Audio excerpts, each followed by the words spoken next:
Nah, saudara-saudara, hari ini saya mau sampaikan bagi kita semua sebenarnya langkah praktis apa yang harus kita lakukan untuk menuju sebuah hubungan yang tulus, ya. Bagaimanapun juga kita akan berada selalu di dalam tantangan untuk membangun hubungan yang tulus. Hubungan banyak, saudara-saudara, kita membangun hubungan, kita berkenalan dengan orang, tetapi bagaimana kita bisa menjalaninya dan menciptakannya menjadi hubungan yang tulus. Seorang berkata begini, saudara-saudara, we attend church, ya, we go to church, but don't truly connect. Jadi kita ini bisa aja kumpul gitu atau kita datang ke gereja, kita bergereja, tapi sebenarnya kita tidak terhubung satu dengan yang lainnya. Nah, memang saudara-saudara harus diakuin gak mudah kan untuk membangun hubungan dalam arti bahwa kita connect dengan orang satu dengan yang lainnya kan enggak. Ya enggak semudah yang kita pikirkan. Tapi saudara-saudara, kira-kira menurut saudara cara terbaik apa yang membuat orang itu gampang sekali connect satu dengan yang lainnya? Di mana kita paling connect paling cepat, saudara-saudara? Waktu apa? Waktu makan. Ya, jadi Kelapa Gading ini dengan yang sangat terkenal tempat makan ya. Jadi kalau ditanya tinggal di mana? Pak Budi tinggal di mana? Di Kelapa Gading. Oh, itu tempat makanan. Jadi memang makanan itu sebuah tempat yang udahlah kita bersyukur pada Tuhan bahwa di Kelapa Gading kita punya banyak makanan. Amin. Ya, saudara-saudara, memang disitulah kita membangun hubungan satu dengan yang lainnya dan juga di meja makan. Saudara-saudara, saya lagi baca Alkitab dan sampai atau melewati bagian di mana saudara-saudara barangkali perhatikan bahwa kalau saya membacakan perjamuan kudus, ketika kita sampai ini kan makanlah ya roti begitu ya, yang melambangkan tubuh Kristus. Tapi waktu bagian cupnya, saudara-saudara di bagian cupnya, saudara tahu nggak? Di situ saya tambahkan satu kata sebenarnya yang tidak dituliskan dalam Alkitab. Ya, saya tuliskan, saya bacakan saudara-saudara, yaitu minumlah dari cawan ini. Kata darinya nggak ada di dalam Alkitab kita, ya. Tapi mungkin saudara tidak sadar karena memang selama ini pengertian saya juga adalah kan nggak mungkin minum cawan, ngerti ya? Minum cawan kan tidak mungkin. Tapi saudara-saudara tahu nggak? Ternyata saya juga bisa keliru. Saya juga tidak tahu, saudara juga tidak tahu, saya pikir saya tahu, lalu saya menambahkan, dan ternyata tambahan saya keliru. Kenapa saudara-saudara? Karena poinnya adalah bukan wine-nya, poinnya bukan bread-nya, tapi saudara-saudara soal waktu orang makan dan minum. Bukan soal itu saudara-saudara yang dilambangkan di situnya, memang di situ sudah jelas, dalam perjanjian baru tubuh dan darah Yesus. Tapi saudara-saudara, peristiwa makannya itu, karena orang Israel ketemu sama Tuhan, begitu dia ketemu sama Tuhan menerima perintah Tuhan, dalam bentuk 2 loh batu itu saudara-saudara menerima 10 hukum Tuhan. Tahu nggak apa yang mereka lakukan? Mereka turun dan langsung mereka di kaki gunung itu makan bersama. Nah saya pikir apa yang penting sih dari sebuah makan bersama? Makan bersama adalah sebuah persetujuan bahwa we are entering into the fellowship. Jadi kita masuk bagi orang-orang pada masa lalu saudara-saudara, makan minum adalah going into fellowship. Jadi saya setuju dengan kamu, saya berpihak kepada kamu, saya sama-sama dengan kamu. Itu makan. Jadi memang makan adalah sesuatu yang cukup unik bagi kita semua bahwa pada waktu kita makan, kita punya saraf semuanya kan jadi lebih kendor, saudara-saudara, betul nggak?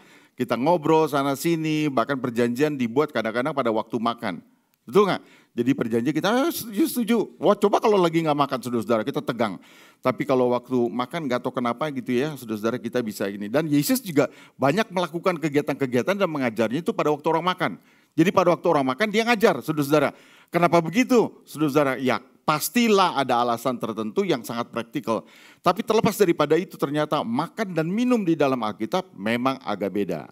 Ya saudara-saudara pengertian dari orang-orang Yahudi mengandung sesuatu yang lebih dalam. Jadi memang betul kalimatnya harus berbunyi minumlah cawan ini. Saudara-saudara bukanlah minumlah dari cawan ini saudara-saudara. Minumlah cawan ini. Masa minum cawan saudara-saudara bukan cawan yang sebenarnya yang penting. Tapi peristiwa minumnya karena waktu kamu makan ini kamu bersekutu. Ya bukankah kamu having fellowship dengan. Nah saudara-saudara. Mengapa kita memilih ya untuk tetap berada di dalam interaksi ringan ya di dalam rumah Tuhan atau satu dengan yang lainnya dan memilih untuk tidak mengambil risiko sebenarnya dalam hubungan kita dengan sesama saudara seiman. Mengapa saudara-saudara? Mungkin trauma, mungkin punya pengalaman-pengalaman tertentu.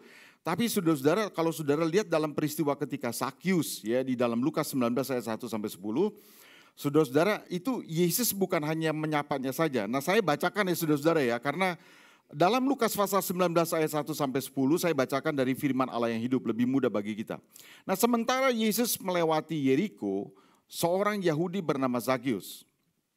Nah, Zakyus yaitu kepala pemungut cukai yang kaya raya. Kalau saudara-saudara dengar cukai, ya pemungut cukai, pasti saudara tahu ya apakah ada kaitannya dengan pajak. Dan kalau orang kaitannya dengan pajak, mungkin saudara-saudara, bayangan saudara-saudara adalah ya begitulah. Nah, saudara-saudara juga berusaha melihat Yesus. Ya, di antara kita ada yang bekerja di pajak, saudara-saudara, tapi tidak apa-apa. Ya, tapi karena ia terlalu pendek, badannya pendek, sependek apa? We don't know. Sependek apa? We don't know. Kita tidak tahu. Kalau misalnya kita nggak bisa katakan bahwa mungkin Pak dia pria 150 cm, mungkin aja saudara-saudara, tapi dia pendek.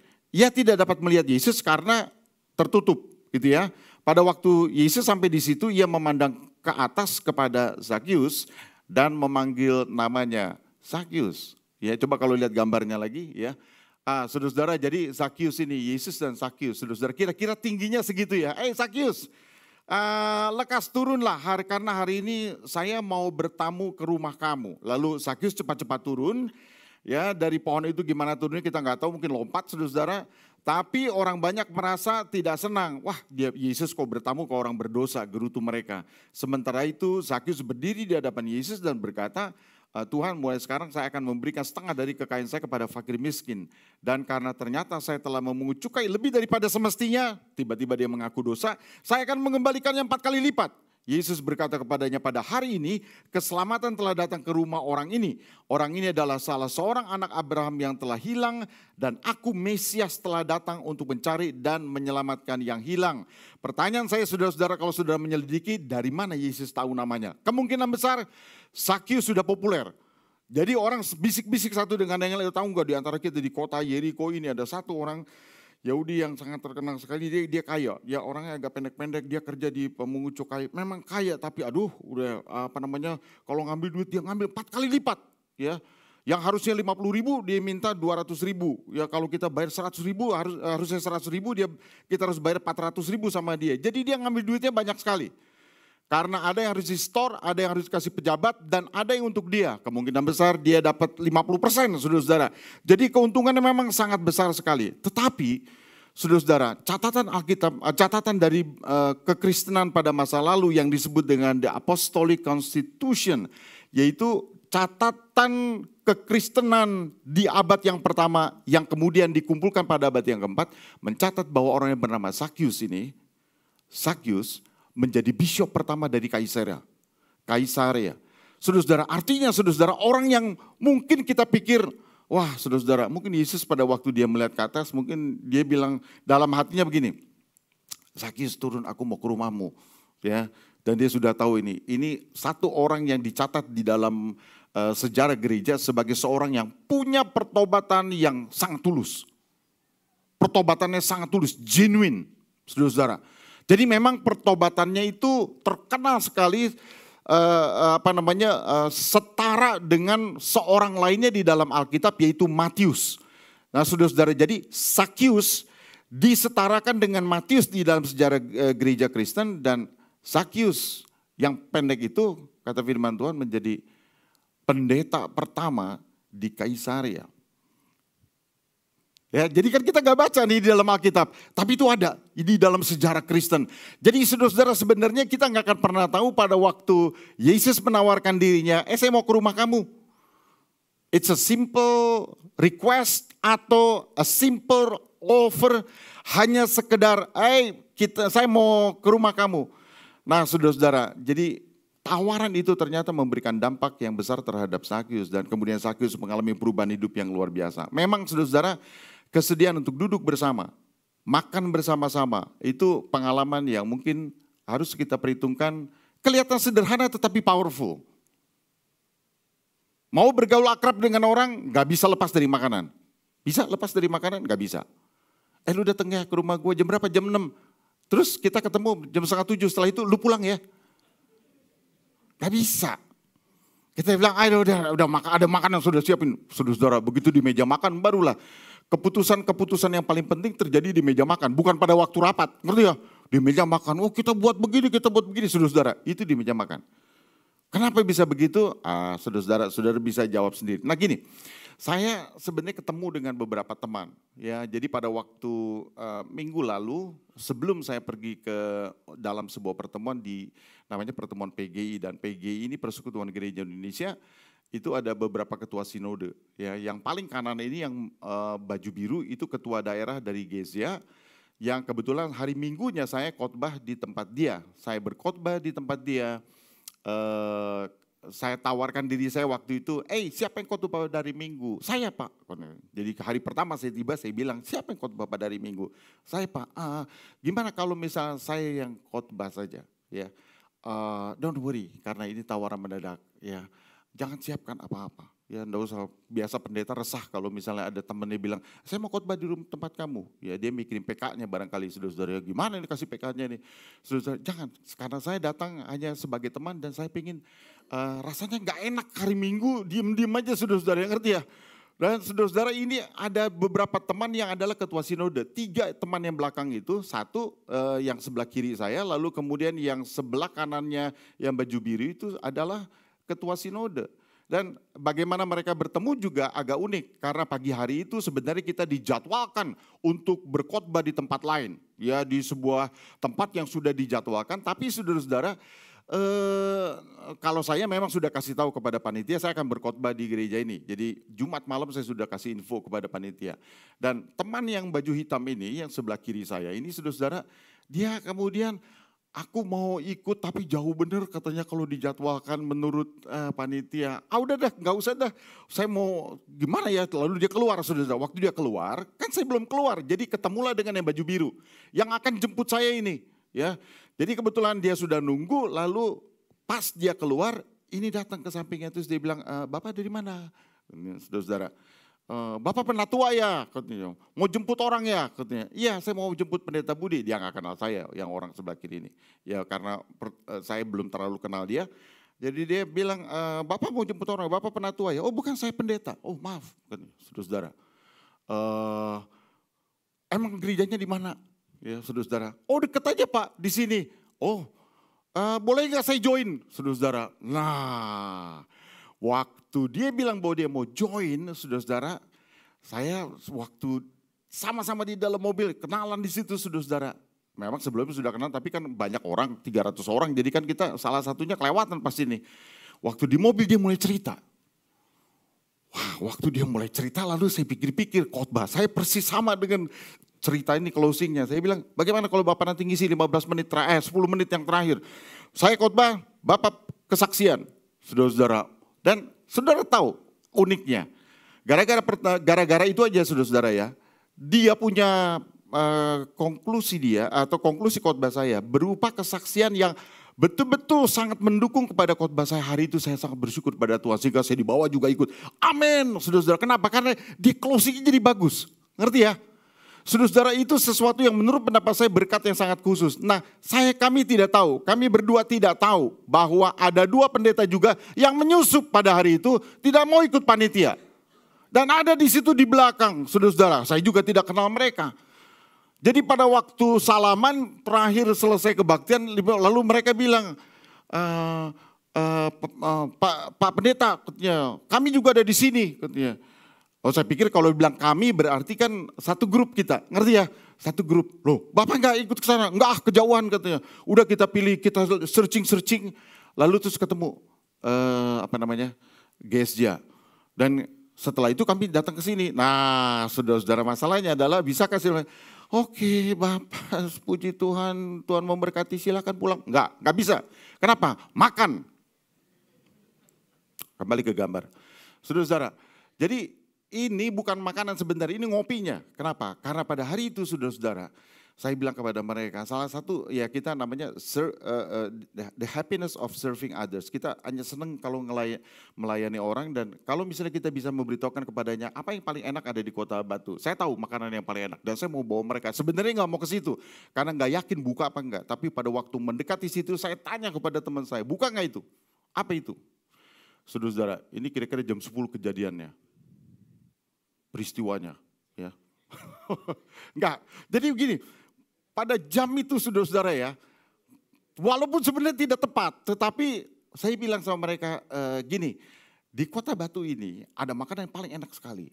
Ya, yang menurut pendapat saya paling enak di dunia. Nah, saudara-saudara biasa kan kita promosi ya. Apa itu Pak Budi? Kita sih kan hanya ngikut aja. Ya, saudara-saudara.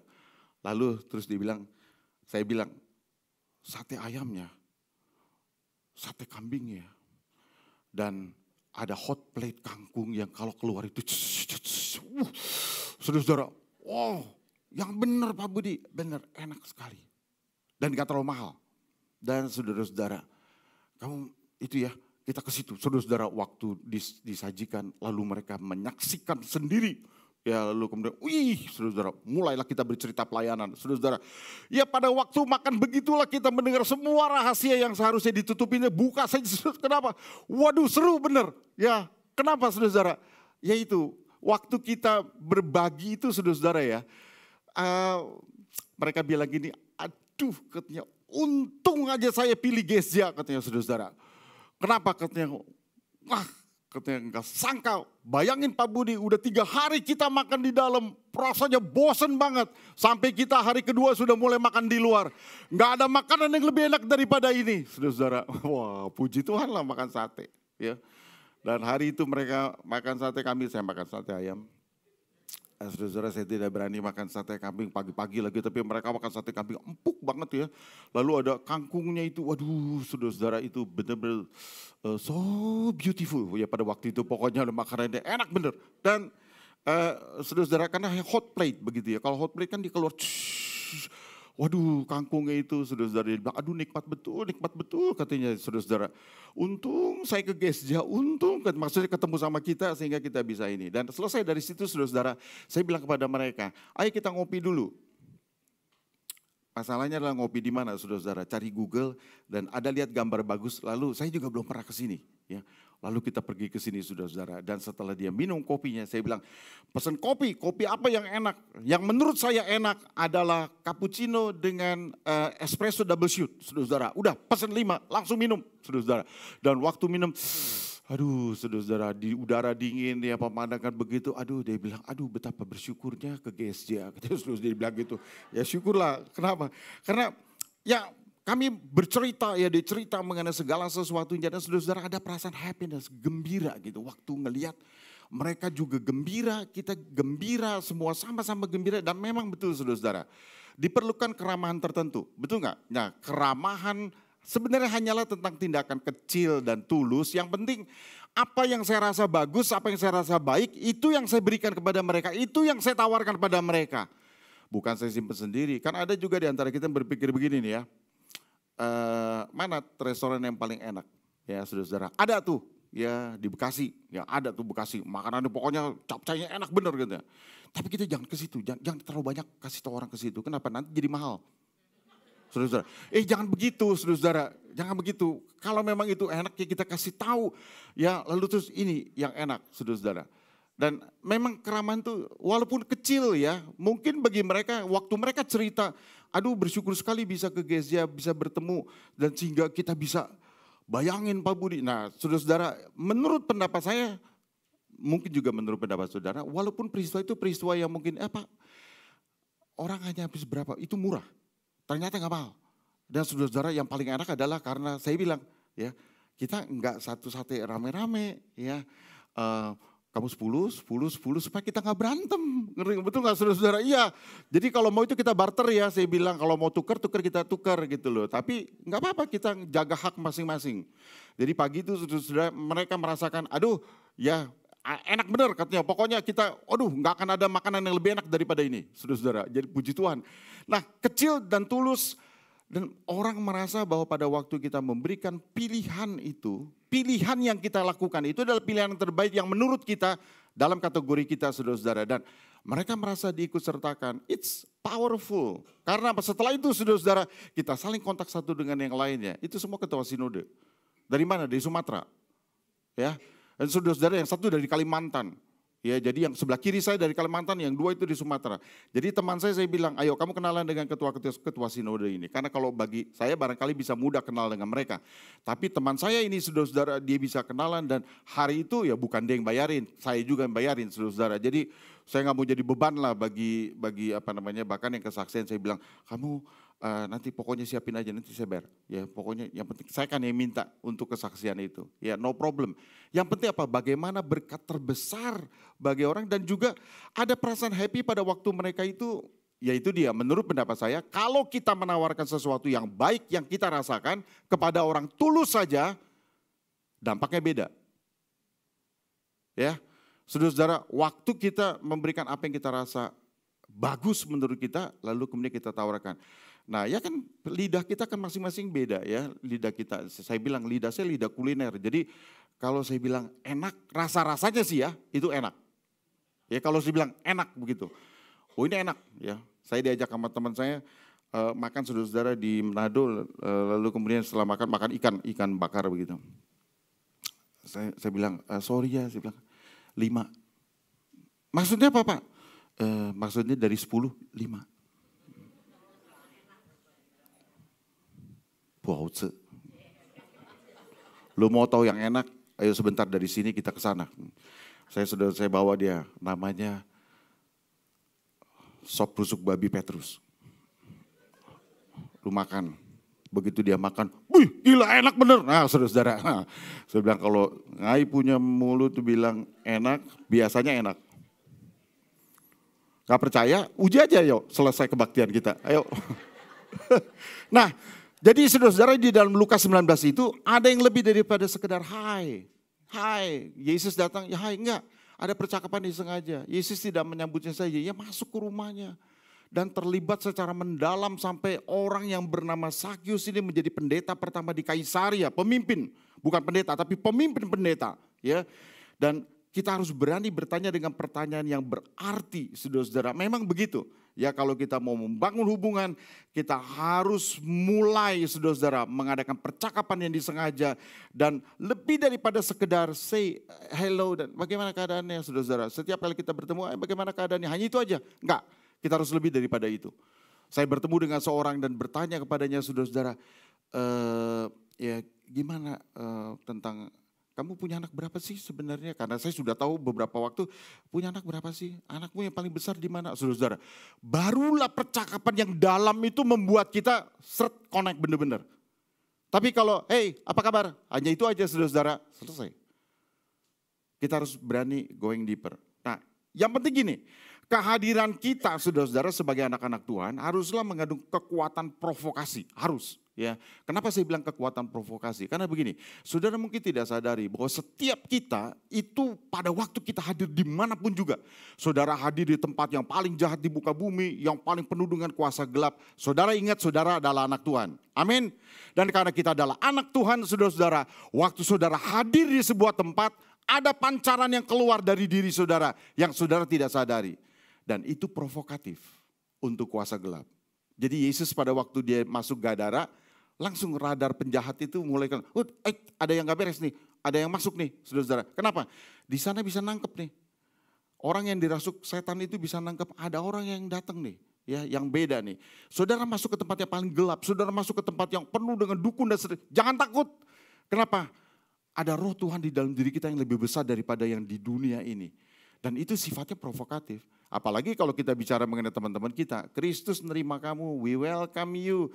Saudara-saudara, enggak ada kekuatan lain yang bisa menghalangi. Sehingga 2 Korintus 5 ayat 15 sampai 2 Korintus 2 ayat 15 sampai 16. Kita baca sama-sama. 1, 2, 3. Sebab bagi Allah kami adalah bau yang harum dari Kristus di tengah-tengah mereka yang diselamatkan dan di antara mereka yang binasa. Bagi yang terakhir kami adalah bau kematian yang mematikan dan bagi yang pertama bau kehidupan yang menghidupkan. Tapi siapakah yang sanggup menunaikan tugas yang demikian? Setiap kita itu kalau hadir di depan orang, di tengah-tengah orang, kita hanya punya 2 jenis ini saudara-saudara. Bagi orang yang bagi orang yang akan diselamatkan, bau kita tuh harum. Bukan karena kita pakai minyak wangi, tapi karena kehadiran kita itu, beda loh ya. ada dia, jadi kita lebih ini. Tapi bagi orang yang akan binasa, kita bawa kematian. Kenapa? Ancaman. Ngerti ya? Karena kehadiran kita beda, saudara-saudara. Bayangin orang-orang Roma pada waktu itu, kalau mereka habis berperang, maka kaisar berjalan bersama dengan para jenderalnya itu melewati sekian banyak orang yang sedang bersorak-sorai, dan di pinggir-pinggirnya itu semua kemenyan itu akan dibakar, saudara-saudara. Dan waktu kemenyan dibakar, nah bagi rakyatnya itu adalah bau kemenangan. Itu adalah yes, kita menang. Tapi bagi orang yang ditawan oleh mereka, yang dibawa serta dan dipertunjukkan di hadapan orang, itu adalah bau kematian. Ngerti ya? Saudara-saudara, jadi kita ini anak-anak Tuhan, saudara-saudara, bau yang bagaimanakah yang sebenarnya waktu kita hadir di tengah-tengah orang. Nah, be natural. Nah, saudara-saudara lihat gambar ini, jangan salah paham ya, please. Jangan salah paham. Ya saudara-saudara, begini kalau saudara-saudara lihat. Desember kemarin saya bilang, anak gue baru menikah nih, ya. Jadi saya kebetulan pingin sekali sukacita sama kamu orang, ya. Karena ini adalah teman-teman SMA saya, saudara-saudara. Jadi saudara-saudara semua full, ya.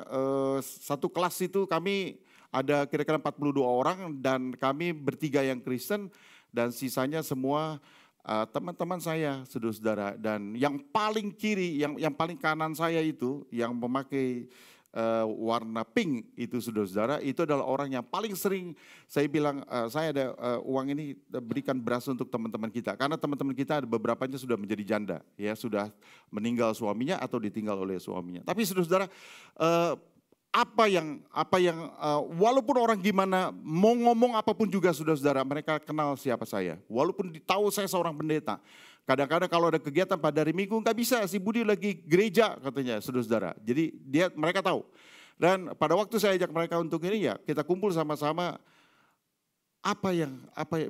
Just be natural. Pada waktu saya bersama-sama dengan mereka dan mereka ingin dekat-dekat, saya hanya berkata dalam hati saya, let the love of Christ, biarlah kasih Kristus. Just love of Christ. Biar menyelamatkan mereka, karena mungkin kita nggak bisa bicara, tetapi biar mereka bisa rasa. Biar mereka bisa rasa beda. Kenapa, saudara-saudara? Karena menurut pendapat saya, radian yang keluar dari diri kita, ya dari hidup kita, saudara-saudara, sangat beda. Ya sangat beda. Kita dengan teman-teman kita terima mereka.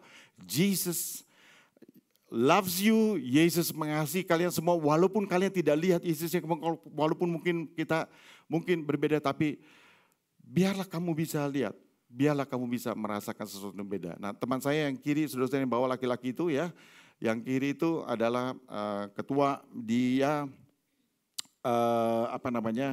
dia adalah direktur dari PT PNM Investment Management. Jadi kita kalau lagi kumpul, saudara-saudara, yang seberang saya Kristen, ya, yang kacamata itu, saudara-saudara, dia di Medan, ya. Dan saudara-saudara, kalau saya juga, saudara lihat lagi dipegang gitu, itu bukan, nggak ada hubungan apa-apa, saudara-saudara. Jadi memang hanya karena perkawanan kita, kalau dia sudah ketemu, rasanya, aduh jangan pergi Pak Budi. Jadi saudara-saudara, ya kita ketemu dan kita merasa bahwa, ya, keramaan itu bukan soal siapa yang paling bersuara lantang, tapi benar-benar bisa membuat orang merasa dihargai dan bisa nyaman bersama-sama dengan kita. Ya, saudara-saudara, yang penting adalah waktu itu natural. Saudara-saudara nggak akan tahu, dampaknya sangat besar sekali. Kristus, saya yakin kuasa Kristus, karena sama seperti kuasa gelap itu bisa tahu, saudara-saudara. Dan kita bersama-sama dengan orang-orang dimanapun juga, percayalah, saudara-saudara, ada sesuatu di dalam diri mereka yang pasti menyaksikan beda satu ini. Saudara-saudara, teman saya pada waktu saya SMA masih mengatakan begini, Bud, kok heran ya muka lu bercahaya. Saudara-saudara, saya nggak tahu sesama pria, saudara-saudara. Jadi muka lu bercahaya, saudara-saudara. Ya,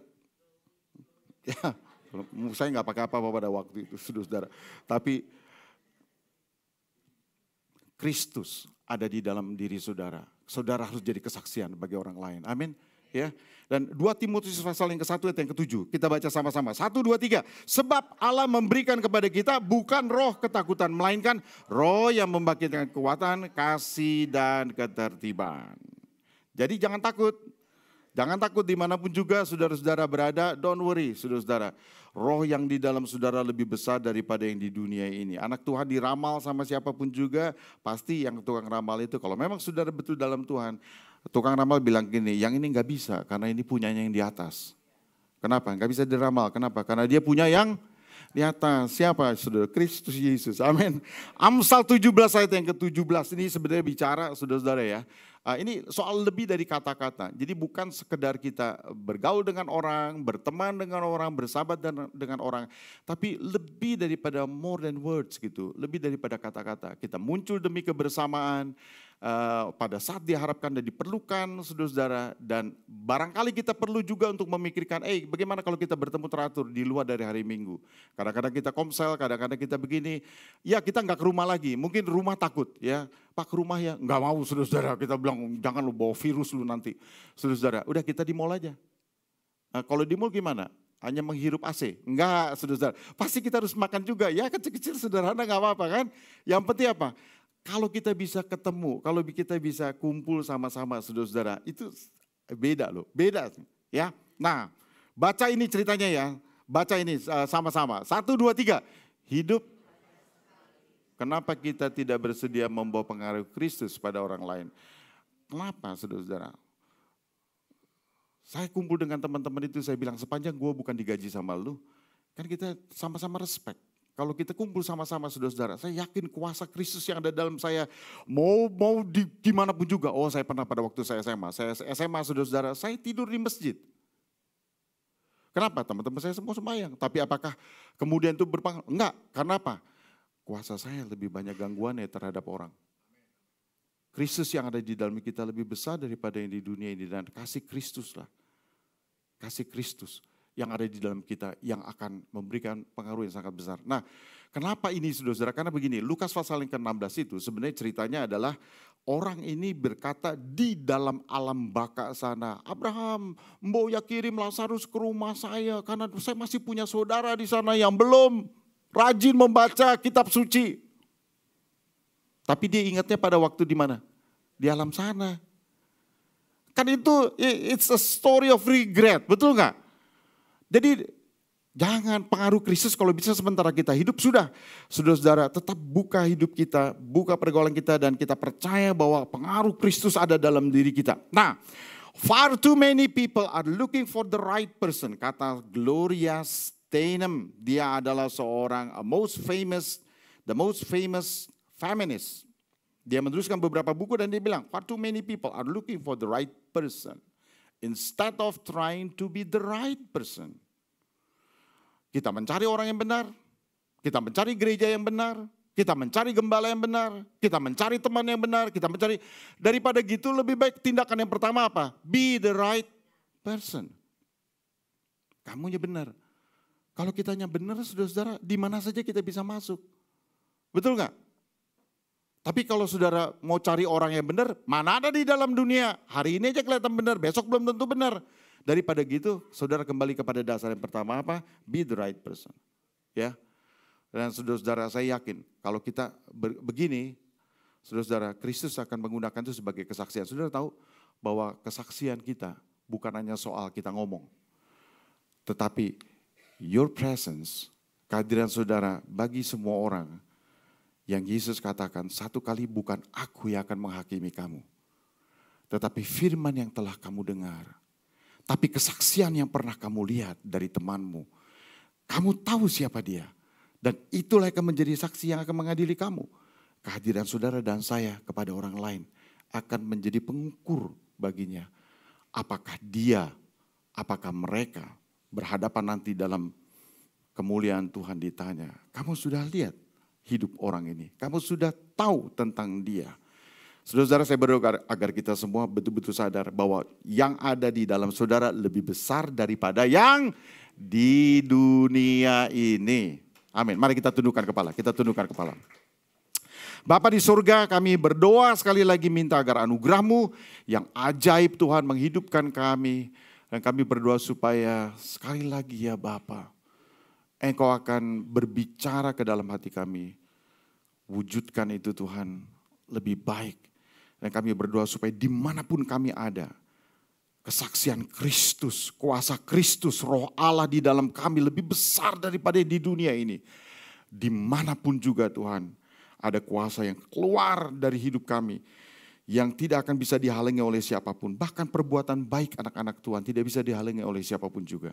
Terima kasih Yesus. Di dalam nama Tuhan Yesus Kristus, kami sudah berdoa, haleluya. Amin. Puji Tuhan.